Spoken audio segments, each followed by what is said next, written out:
Okay? And you decide, and you look at the prices and you find out that at $17 it's offering 44 cents. Okay? So you decide and you select, for whatever reason, you decide you're going to rent these shares out at $17. You can rent them out at whatever price you want. Generally the rule is you're going to rent them out below the price you bought them at or above. If you're not sure, the answer is in this session. If you're not sure, just nod. Okay? Most answers are yes. Okay? You're going to rent them out above $17. At $17, above what you paid for them. That's as an example. You just don't know. So if you rented out these 1,000 shares for the month of November, 44 cents a share, let's say you own 1,000 shares, how much have you received? You received $440 into your bank account via your broker. Okay? If you had 10,000 shares, you would receive $4,400 for the month. That's your money up front for the month. Just like you had a property, you've rented it out for the month, holiday rent, you got money into your pocket, that's yours.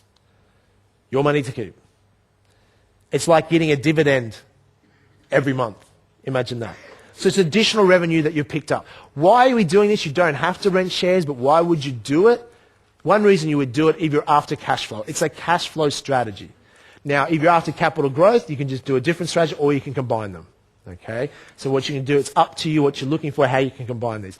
So number two thing is, Jamie, what happens though? Some brokers will say, oh, be careful doing that strategy because your shares may be sold.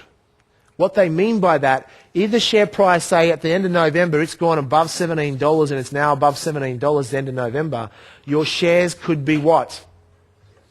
They could be sold. If they're sold, at what price will they get sold at? They'll get sold at $17. At $17. Why?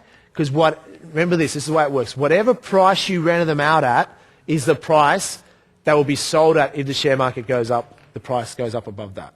Make sense? Why? It just is. That's how it is. Okay? So they get sold. But what happens if you bought these shares a month or two ago at $16? They've been sold at $17. How much per share have you just made? $1. So you've just made $1 per share profit, sold at 17. So 1,000 shares, you've made an extra $1,000.